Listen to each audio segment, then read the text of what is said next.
Bonjour, je m'appelle Morgane, j'ai 25 ans et je suis secrétaire administrative dans un centre de formation à Nice. Bonjour, je m'appelle Nicolas, j'ai 27 ans et je suis chef d'entreprise. Et pour nos noces de coton, on part en Inde.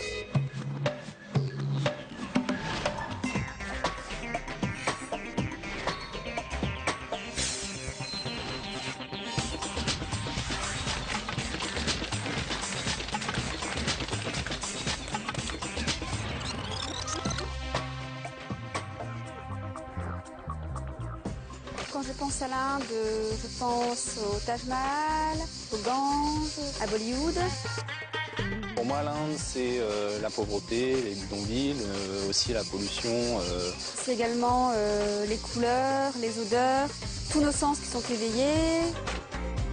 Avec 1,2 milliard d'habitants, l'Inde est la 4e économie du monde par sa taille. Premier producteur mondial de lait et de thé, à la 2e place pour le riz et le blé, le pays de Gandhi produit ses avions, ses fusées et développe une Silicon Valley. Indépendante depuis 1947, l'Inde possède aussi la bombe atomique.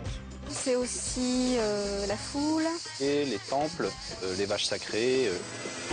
Terre des 1001 temples, la plus grande démocratie du monde, est hindoue à 80%, mais depuis 2004, son Premier ministre Manmohan Singh est sikh. Morgane et Nicolas partent seuls pour 3 semaines au pays des Maharajas. En visitant à la fois le nord et le sud du pays, ils espèrent se laisser imprégner par la force de la spiritualité indienne. Qui a eu envie de partir en Inde le premier de vous deux? C'était Morgane. Moi, je l'ai suivi parce que je suis toujours resté sur le continent européen au niveau voyage et que j'avais envie vraiment de changer d'air, surtout au niveau culturel et spirituel aussi. Et vous, Morgane, alors pourquoi au départ avoir voulu aller en Inde? J'ai vraiment envie de changer. Et puis pour un peu me mettre un coup de pied aux fesses et tenter de me détacher de la consommatrice que je suis. C'est une remise en question un peu. C'est une remise en question, oui. Alors nous, on va essayer de vous aider à préparer votre voyage. Ça peut faire peur un voyage en Inde parce que ça peut représenter un choc, ça peut être assez éprouvant. Est-ce que vous avez des appréhensions avant de partir? Oui, énormément au niveau surtout sanitaire. Comment manger, entre guillemets, en Inde. Faire attention aussi aux endroits à visiter. Au niveau sécurité, vous voulez dire? Au niveau sécurité, notamment au niveau d'enlèvement et d'attentats. Et aussi, quelque chose qui m'a interpellée, le syndrome indien. Le fameux syndrome de l'Inde. Voilà, le fameux syndrome de l'Inde. Donc, bon, évidemment, on s'attend à un dépaysement culturel. Donc on ne sait absolument pas l'impact que ça va avoir sur nous une fois sur place. Vous avez peur de recevoir un choc un peu en Inde? Est-ce qu'on va supporter... Est-ce qu'on va pas être trop sensible à certaines images? Est-ce qu'on va supporter?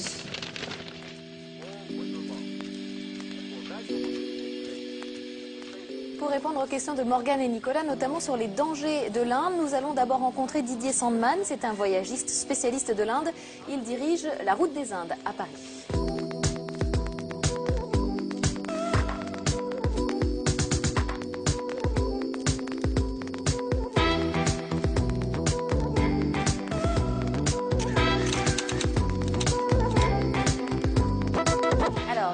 Nos voyageurs sont un petit peu inquiets parce qu'un voyage en Inde, ça peut représenter un choc.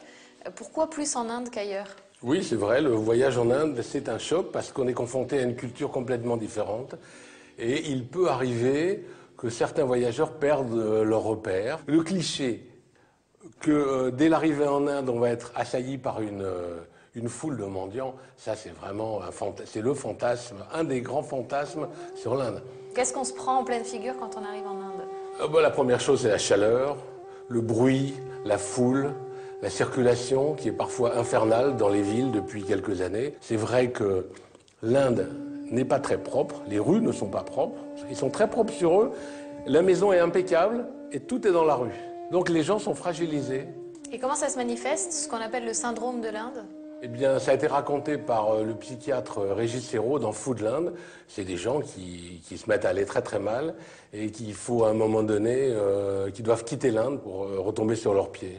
Régis Serrault, il parle de sentiments océaniques, il parle d'espèce de vertige devant l'immensité de la culture indienne. Enfin bon, c'est quand même très rare. Parmi mes clients, je n'en ai jamais rencontré. Et qu'est-ce qu'on peut faire pour se préparer à un voyage en Inde et pour éventuellement éviter d'avoir un choc quand on arrive? Peut-être, lors d'un premier voyage, ne pas tout de suite séjourner dans une grande ville, essayer de quitter les grandes villes, aller dans des villes de taille moyenne. Le contact avec l'Inde est beaucoup plus facile. Et alors Nicolas, une interrogation sur les précautions qu'il faut prendre du point de vue sanitaire par rapport à l'eau notamment. Quels sont les conseils que vous leur donnez? Il faut évidemment pas boire d'eau, pas d'eau de robinet, il faut boire de l'eau en bouteille, on en trouve partout maintenant très facilement. Il faut pas manger n'importe quoi dans la rue. L'hygiène n'est pas évidente. L'autre interrogation qu'ils ont, c'est au niveau sécuritaire. Il y a eu des attentats en Inde. Quel est le risque au niveau de la sécurité des voyageurs? Les attentats en Inde sont quand même assez rares, ils n'ont pas lieu tous les jours. Il y a des régions plus troublées que d'autres. Il y a le Cachemire, évidemment, qui est souvent sous couvre-feu. Donc objet d'un litige entre l'Inde et le Pakistan. Absolument.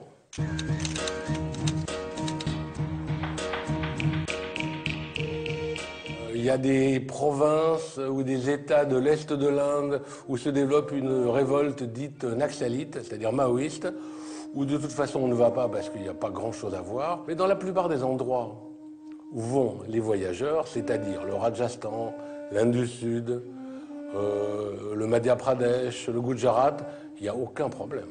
Est-ce qu'il faut craindre les éventuelles tensions interreligieuses? Il y en a, mais elles ne sont pas toujours explosives. La dernière, c'était à Ahmedabad, en 2002. Ça a donné plusieurs nuits d'émeutes où les hindous de Ahmedabad s'en sont pris aux musulmans.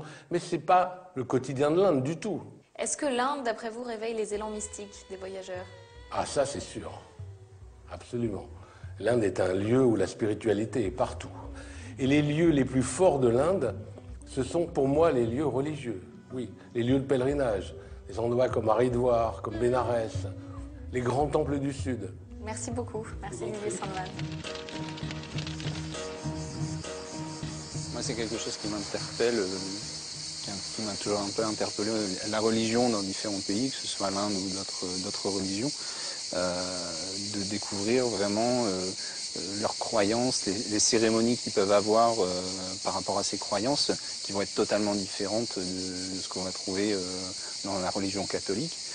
C'est très très intéressant à découvrir et pourquoi pas de le vivre avec eux, ce genre de cérémonie. Vous comptez aller visiter, rentrer dans les temples? Tout à fait, tout à fait. Bon, après, je ne connais pas justement bien leur religion, mais je voudrais bien comprendre toutes ces croyances qu'ils ont. Mais je ne sais pas si justement j'arriverai à les comprendre, leur façon de voir, tous ces dieux. En Inde, pas de religion d'État, mais les religions occupent une place centrale dans l'organisation de la société. La spiritualité est également l'un des attraits touristiques majeurs du pays. Pour en parler, direction le temple Ganesh dans le 18e arrondissement de Paris. C'est là que la diaspora indienne qui pratique l'hindouisme peut se retrouver. Nous allons y rencontrer Isée Masquelier, elle est historienne des religions. Bonjour Isée Masquelier. Bonjour, vous allez bien? Très bien, merci. On va commencer par enlever nos chaussures. C'est le temple de Ganesh. C'est le dieu à tête d'éléphant.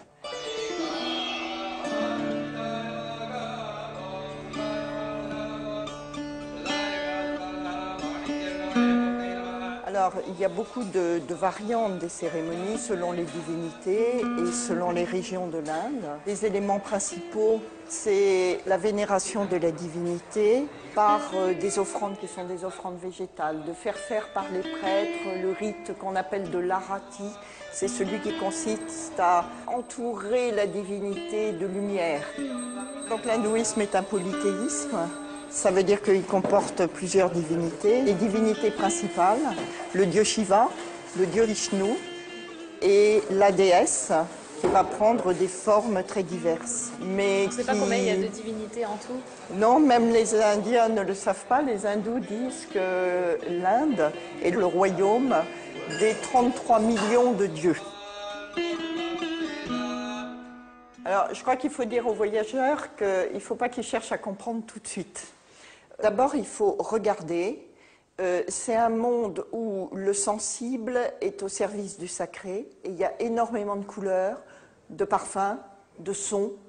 Et il faut s'immerger dans ces formes exubérantes de la spiritualité qui sont beaucoup moins réglées et strictes que chez nous. L'hindouisme, c'est la première religion en Inde? C'est la première historiquement parlant et c'est aussi la première en nombre d'adeptes. Quelles sont les autres religions qui sont pratiquées? Alors, toutes les religions du monde, au fond, sont représentées en Inde parce que vous avez l'islam et toutes ses composantes, aussi bien sunnites que chiites. Vous avez le bouddhisme qui a ses origines en Inde. Vous avez des chrétiens. Il y a aussi des sikhs puisque le Premier ministre est sikh. Cette religion qui est particulière, elle est entre hindouisme et islam et qui s'appelle le sikhisme, la religion des sikhs. Alors, il y a une aile militante de l'hindouisme qui souhaiterait, en quelque sorte, pour faire très vite, que l'hindouisme devienne une religion d'État. Cette aile est très minoritaire. Malgré tout, des croyances hindoues découlent l'organisation de la société, notamment les castes. Oui, alors, ce qu'il faut comprendre, c'est que la religion est beaucoup plus présente au quotidien que chez nous. Et cette société continue de s'organiser selon des archétypes qui sont anciens, qui ont été justifiés par la religion, et entre autres le système des castes. Ça consiste d'abord dans une idée qui est l'idée de hiérarchie. Au sommet ne sont pas les plus riches, les plus puissants, mais ceux qui sont les plus proches des divinités. On va dire prêtre, enfin le mot indien c'est brahman. Puis ensuite on descend des degrés de pureté. Donc après les brahmanes? Donc après les brahmanes, il y a l'ancienne classe des guerriers et des princes, les kshatriyas. Ensuite, il y a une troisième classe qui est celle des vaishyas. Ça regroupe tous ceux qui sont les producteurs dans la société.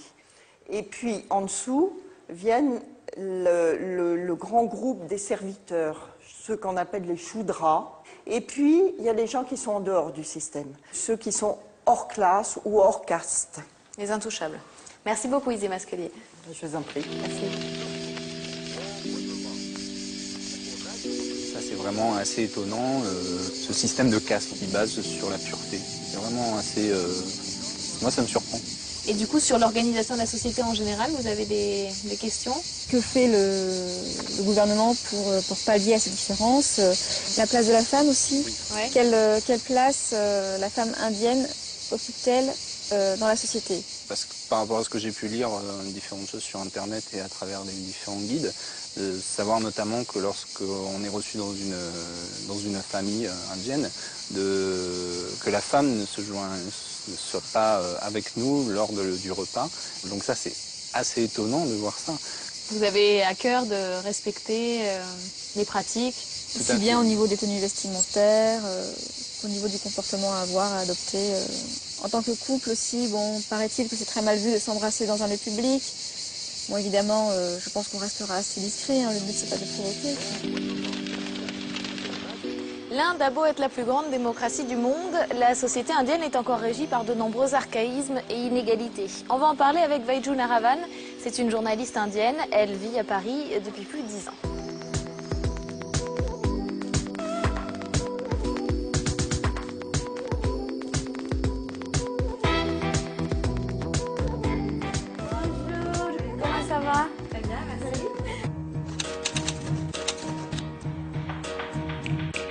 C'est vrai que nos voyageurs sont un petit peu surpris. L'Inde, c'est la plus grande démocratie du monde et pourtant, il y a toujours ce système de caste qui perdure dans la société. Vous savez, c'est ça qui est le grand paradoxe de l'Inde.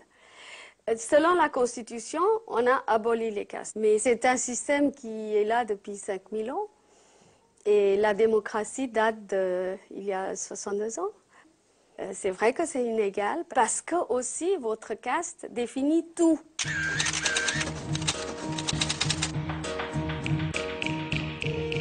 Alors, Morgane et Nicolas voudraient savoir que fait le gouvernement indien pour lutter contre ce système d'organisation qui perdure malgré la démocratie. Ce qu'on a fait, c'est qu'on a mis en place un système de discrimination positive qui est la plus ancienne dans le monde et la plus étendue, avec des quotas, avec jusqu'à 70% des sièges dans les universités ou dans les jobs de gouvernement réservés pour les gens issus des castes intouchables ou de basse caste ou des tribus.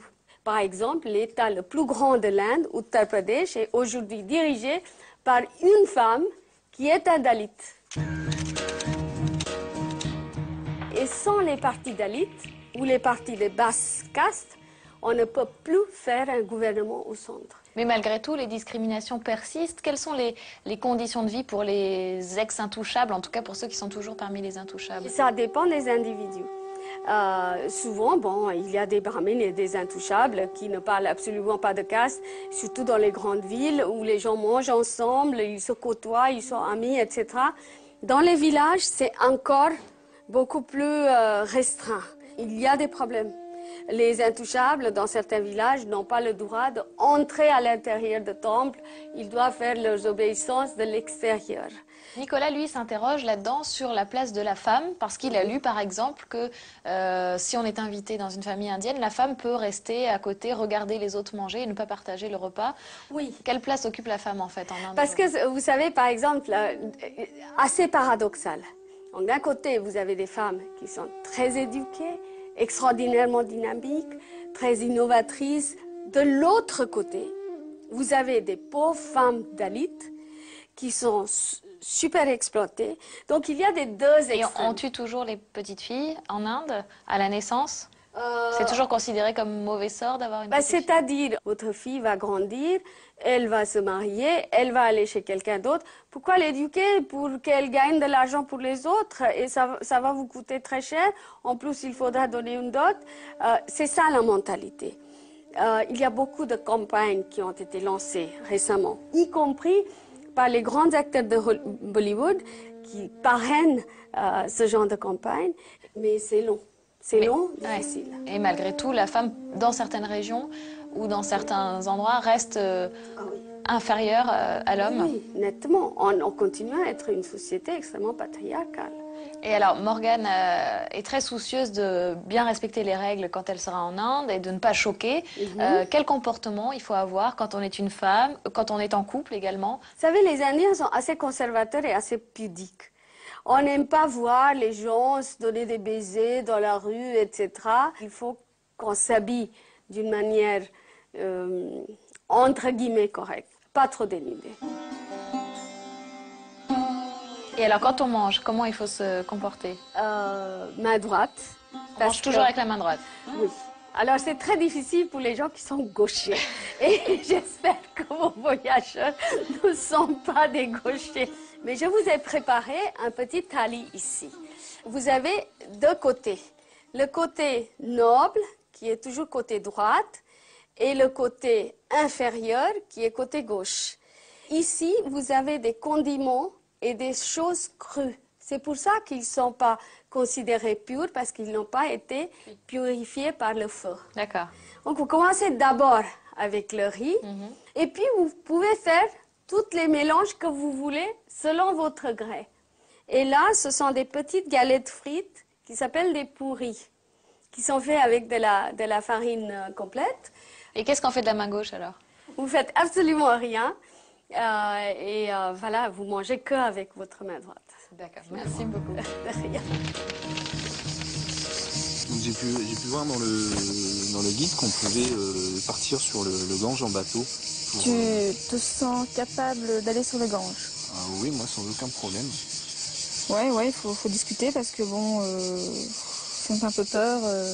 On y voit des gens se laver dedans, se baigner, laver leur linge. C'est une grande interrogation à ce que fait l'État, encore une fois, par rapport à l'écologie, notamment ce fleuve qui est pollué, énormément pollué. Ils n'ont peut-être pas le choix, ces gens-là. Ils n'ont pas le choix, oui, ou sont Il pas manque forcément d'eau, mal informés de ce qu'il peut y avoir dedans. Vous avez l'impression que l'environnement ne les concerne pas en fait? Tout à fait.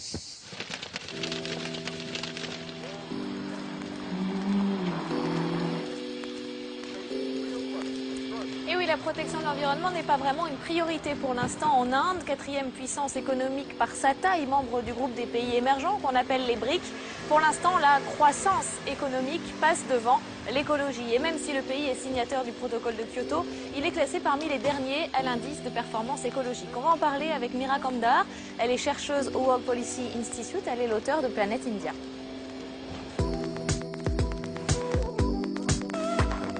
Bonjour Mira Kamdar. Bonjour. Alors Alors nos voyageurs s'interrogent sur le Gange. C'est vrai que c'est une rivière qui est fascinante, à la fois sacrée et en même temps un énorme égout à ciel ouvert. Et ce qu'ils se demandent, c'est est-ce que la population est consciente des risques sanitaires, environnementaux qu'il y a quand on est dans le Gange? Je pense que la préoccupation de la population indienne devant le Gange, c'est pas le sanitaire. L'aspect sanitaire, c'est, comme vous l'avez dit, une rivière sacrée. Donc sa préoccupation principale, c'est cela. En même temps, il y a évidemment le gouvernement qui est très conscient de l'état de cette rivière et de toutes les autres rivières de l'Inde. La pollution de l'eau en surface en Inde est extrêmement importante parce que les eaux usées ne sont pas traitées. On y trouve aussi des déchets industriels, beaucoup. Parce que c'est vrai qu'on a l'image d'une Inde rurale, mais ça devient une grande puissance industrielle. Déjà, l'Inde est un des centres les plus importants mondialement parlant pour la production automobile. C'est un marché en pleine croissance. Et alors ce boom automobile dont vous nous parliez, est-ce qu'il va avec l'émergence d'une classe moyenne et donc une forte consommation également? Absolument. La consommation interne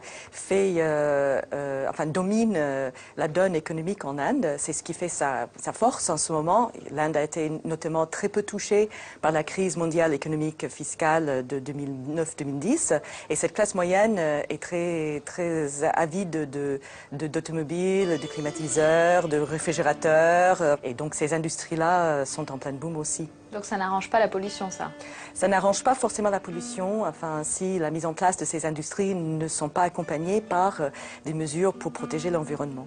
On dit aussi que la pollution menace le Taj Mahal, est-ce que c'est vrai? Oui, il y a une zone maintenant autour du Taj Mahal où les voitures n'ont pas le droit de tourner. Et si on veut vraiment se rendre au Taj Mahal dans un véhicule, il faut que ce soit un véhicule électrique. Alors c'est vrai qu'on a beaucoup parlé de la croissance industrielle de l'Inde. L'Inde produit ses propres voitures, ses trains, ses satellites, ses avions, ses ordinateurs, ses fusées. Mais en même temps, pour l'instant, c'est toujours l'agriculture qui fait vivre 60% de la population. Et l'agriculture qui est évidemment complètement dépendante du climat et de la mousson notamment. Oui, et qui est très menacée par les changements climatiques auxquels nous assistons. Donc la mousson sur laquelle dépend 80% des agriculteurs indiens qui n'ont pas accès à l'irrigation devient de moins en moins fiable. Elle n'arrive pas forcément aux mêmes dates.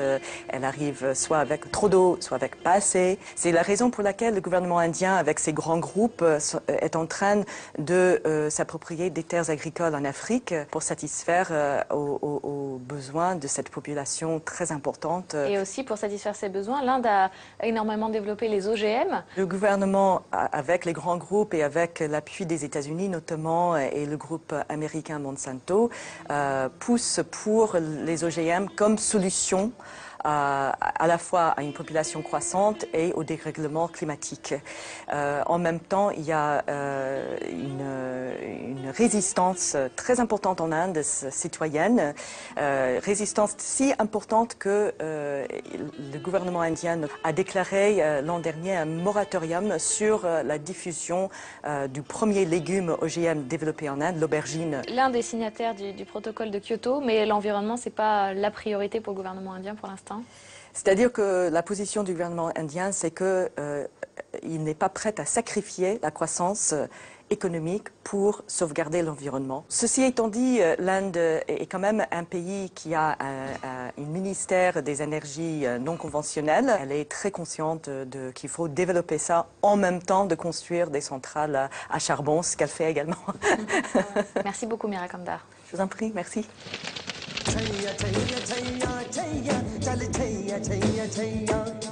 सारे इश्क की छाँव चल छैया छैया सारे इश्क की छाँव चल छैया पाँव जन्नत चले चल छैया छैया पाँव जन्नत चले चल छैया चल छैया छैया छैया छैया चल छैया छैया छैया छैया चल छैया छैया छैया छैया चल छैया छैया छैया Chaiyya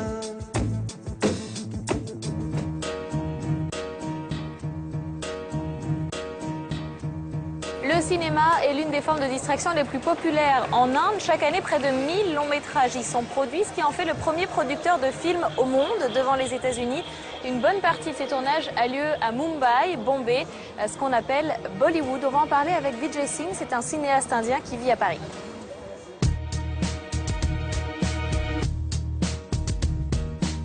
Ah bonjour, comment ça va? Depuis le temps.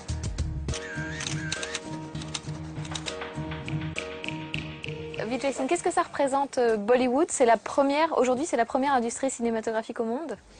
Bollywood, c'est pas le cinéma indien. L'Inde produit 1000 films par an, mais Bollywood, cinéma du Bombay, fait en Inde, produit quelque chose comme entre 300 et 400 films par an. Mais Bollywood, aujourd'hui, c'est un peu le cinéma qui chante, qui danse, un peu la couleur. Oui, justement, souvent, on peut dire assez folklorique, avec des histoires plutôt à l'eau de rose, mais c'est pas que ça. Qu'est-ce qu'il y a derrière un film Bollywood, d'après vous? Depuis 10 ou 15 ans, Bollywood change. Sous l'effet du cinéma art et essai, parce qu'il y a beaucoup de gens qui sont sortis des bonnes écoles du cinéma, bonne technique, bonne imagination, ouverture vers l'Occident. Alors donc les histoires changent aujourd'hui et qui sont des histoires très, on dit en anglais, meaningful.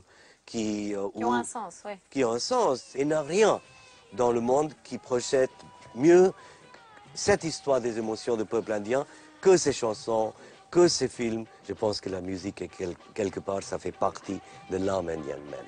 Il y a beaucoup de monde dans les salles de cinéma. Est-ce que le cinéma a une fonction sociale en Inde? Déjà, quand vous dites beaucoup de monde, il y a 13,6 millions de spectateurs par jour. Je pense que et les films durent 3 heures en moyenne. Hein. Non, maintenant ça se réduit. Mais donc c'est. Et puis les spectateurs en Inde participent. On entend beaucoup de bruit dans la salle, des réactions. Ils circulent, ils beaucoup, discutent. mais ouais. en même temps, il faut dire qu'aujourd'hui, cet aspect folklorique un peu change. Ça change un peu avec l'éducation. Mais c'est vrai qu'il y a 20 ans, j'ai amené avec moi, vous connaissez le cinéaste Costa Gavras, une fois dans la salle. Et puis on était étonnés qu'à mi-chemin du film, les gens se sont levés, ils ont commencé à applaudir, et même 2-3 personnes qui dansaient. C'est vrai. En sortant, Costa m'a dit, mais c'est ça du vrai cinéma. Quelque chose de ce cinéma va rester ici. C'est cette couleur, c'est cette joie de vivre. C'est qu'on est ici pour fêter aussi quelque chose et pas uniquement pour raconter qui a divorcé qui, et pourquoi elle est partie, pourquoi elle est allée voir le psy et tout. Nos voyageurs aimeraient beaucoup aller voir un film déjà pendant leur voyage en Inde et puis peut-être aussi assister à un tournage. Qu'est-ce que vous leur conseillez? Si vous allez à un des 5 ou 6 grands studios de Bombay, Mahmood, Famous 2, ils vont trouver quelque chose qui se passe là-bas. Peut-être même faire de la figuration. Il paraît que les Occidentaux parfois sont recherchés pour faire de la figuration. Absolument, parce que l'Inde vit en ce moment, depuis 15 ans, depuis l'ouverture, ce que j'explique dans mon film India by Song, cette ouverture vers l'Occident. Donc c'est quelqu'un qui passe par là. C'est fort possible que vous êtes demandé, sans être payé peut-être, de venir comme figurant. Et aller voir un film, c'est une expérience qu'il faut absolument vivre quand on est en Inde? Je pense que ça vaut le coup. Chaque 5e personne du monde est un Indien. Une personne sur 5 regarde ce cinéma, est transportée par ce cinéma. Rien que pour l'intérêt sociologique, je pense que ça vaut le coup d'aller voir un film. Merci beaucoup. Merci. Merci.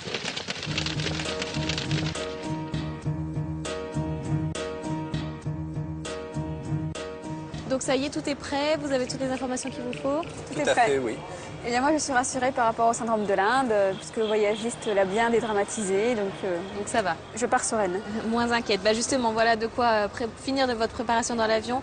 Le livre Fou de l'Inde de Régis Hérault, du psychiatre. Autre livre de la littérature indienne, cette fois Le Tigre Blanc. Pour vous, voilà de quoi lire un peu dans l'avion. Vous avez quelques heures de vol. Et puis quelques films. Alors India by Song, le film de Vijay Singh, qu'on a vu dans l'émission. Un carton de Bollywood. Ça, c'est un des films qui marche très fort en ce moment à Bombay. Et puis Slumdog Millionnaire, 8 fois oscarisé, un incontournable. Bah, très bon voyage, profitez-en bien. Merci à vous. Donnez-nous des nouvelles. Je vous envoie des photos, Une carte. postale. Sans faute. Merci, bon voyage, à bientôt. Merci, au revoir. Merci, Au au revoir. Si vous aussi, vous souhaitez que l'on vous aide à préparer votre départ, envoyez-nous vos destinations envisagées à l'adresse etsionpartait@public.sena.fr. Et on se quitte sur quelques images du voyage de Laurence et Nicolas qui préparaient un départ en Turquie lors du dernier numéro d'Et si on partait.